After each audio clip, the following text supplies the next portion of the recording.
What's happening, everybody? Sean Daniel with Guitar Control here. Getting crazy today. Learning the Gnarls Barkley song, which again, super crowd pleaser of a song. Every time we play this live, it always gets a good reaction.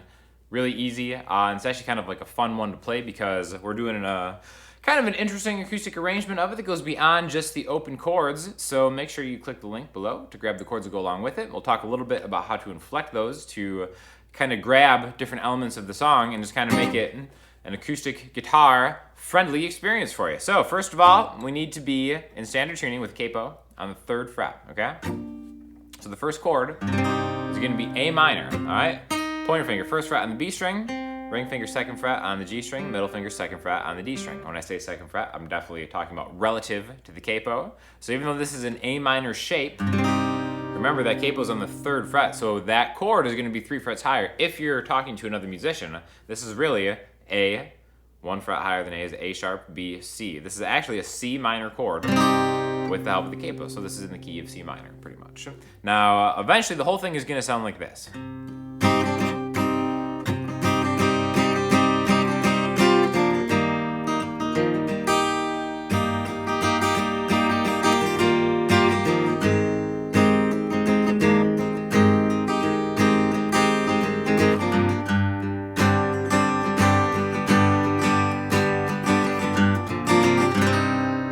Okay, so again, we're starting on the A minor. Now, we're just going to go through the chords first. There's only really 4 chords in the verse progression and the chorus progression too, which is really the same thing. A minor, C, which again, if you just take that A minor, pro tip, all you have to do is move your ring finger from the G string to the 3rd fret of the A string, like that. And then we're going to make an F chord after this. We're going to use maybe not your granddaddy's F chord, but the only F chord that I generally play.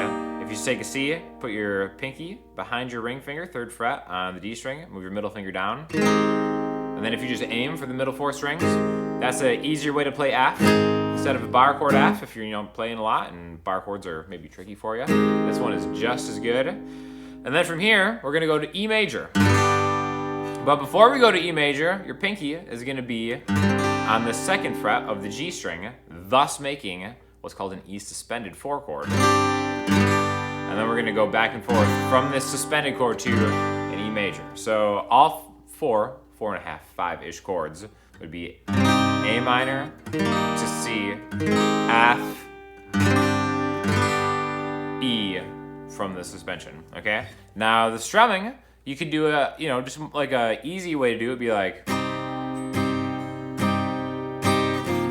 just like that, right? Which is fine, especially if you're trying to like sing along. Maybe this is like an easier way to do it. But the way I like doing it is incorporating a little bit of the melody into it. So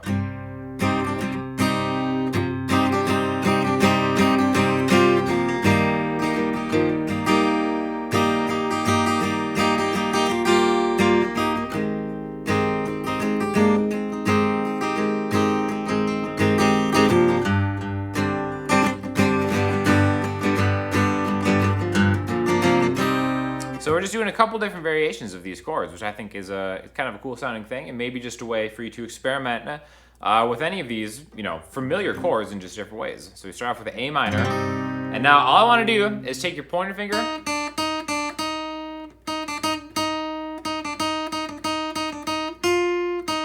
right? All we're doing is kind of jumping on and off that B string, and eventually maybe adding the 3rd fret. So if we do that over an A minor chord,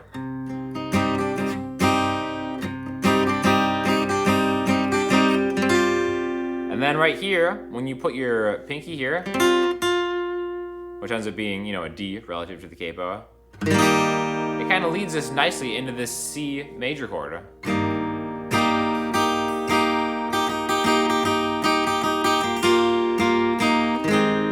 Okay, now the next way we're going to incorporate the melody is over on top of that C chord. We're doing the same thing, but getting that note, that 3rd fret on the B string, and the open E string to kind of help us out.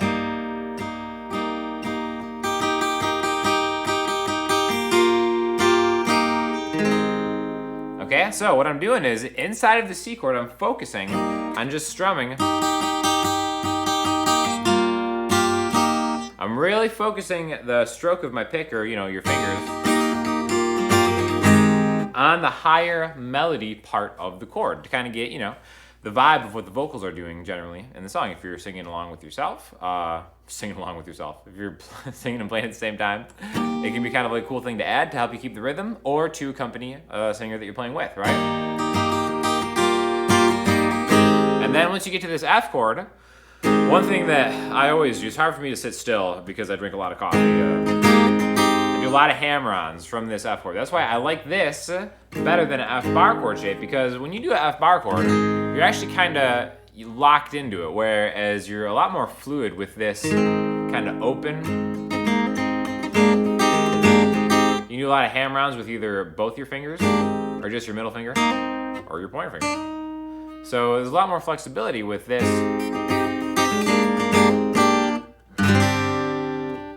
Again, it's easier. Everybody wins. Even if you accidentally hit the high E string and make it an F major 7, you're that much classier for it, right? And then after that, we're just gonna go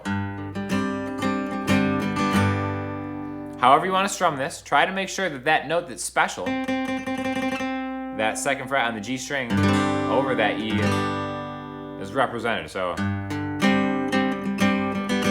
I'm really kind of focusing again that stroke instead of I'm really kind of getting just those middle two strings that are responsible for what makes that chord progression special. And then really it's the same progression into the chorus, but what I like to do is I like to have my pinky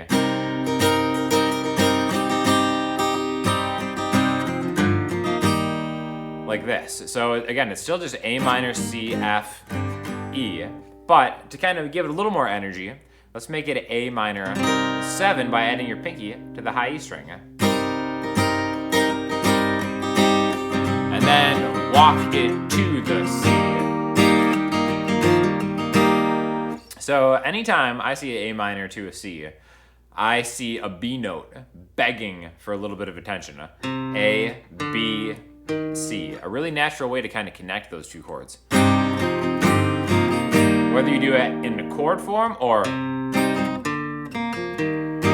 single note form, all you have to do is maybe take that shape right there, have your middle finger jump up and grab that B as a transition to C, right? I think that's kind of a cool thing to do, and that's something I usually say for the chorus to add a little bit more energy. So now instead of just A minor, it's A minor 7 with that G on top, and then C.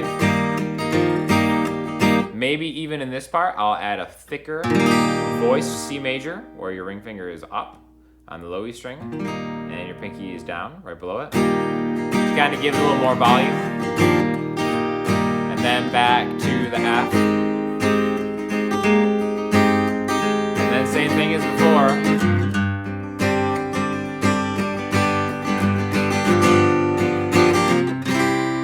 All right, now, the last thing before we get to the bridge, post-chorus, whatever you want to look at. That E suspended to E, we can also turn into an E dominant 7 by lifting your ring finger up. Now, again, I just want to take a second to say, you don't have to play it like I play it.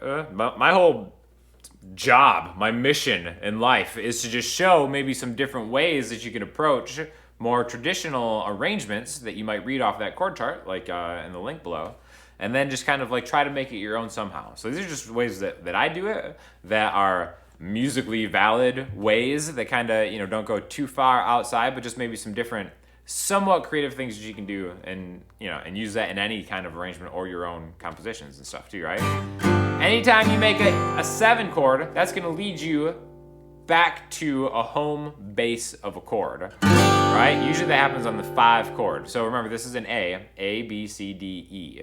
That E chord exists to get us back to A, whether it's major or minor. It's about to be major, as you're going to see here. Making it dominant 7 is only going to increase the homeness of going to the next chord, right? The resolution of it. So now again, so far the whole thing has been in A minor. Cool thing about this chord that makes it look kind of fun, this progression that makes it fun, is after the chorus, we go into a major part. And then the chords get swapped. Then F comes before C.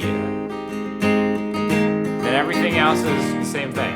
Now it's C, and then it always ends, just like we said before, on that E major to E or E7 type deal. So again, after the choruses, it's really, you might look at the chord chart and be like, how am I going to remember all these changes? It's not that bad. It's the same chords, except we're just swapping out the middle two. So instead of A minor, C, F, E, it's A major, F, C, E, okay? A minor, C, F, E, A major, F, C, E. So those two, the C and the F just switch places in the middle of those four chords, and that minor one becomes major. Again, it's really just more, a good lesson in maybe just seeing song structure and making it work for you.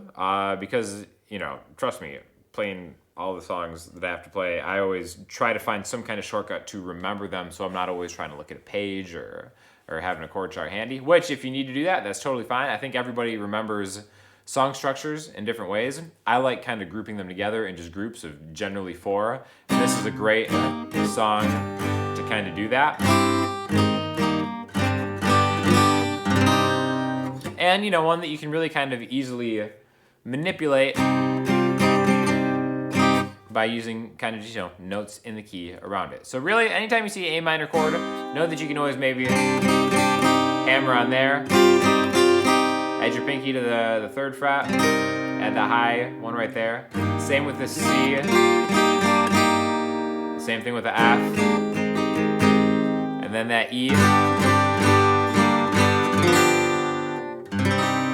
So, definitely a cool song. I think one that'll stand the test of time. It almost seems to kind of have a resurgence. That could just because I'm just playing it in my own shows, so I'm making myself think that. But anyways, hope you had a good time learning it out. Definitely have fun playing around with it. If you have any questions or comments, hit us up in the comment section. And after that, definitely check out some other guitar control videos by myself. Other great instructors. Feel free to click around. If there's anything you want to see, stuff that we need to add to the set list, let us know, and we'll get back to you soon. Thanks a lot.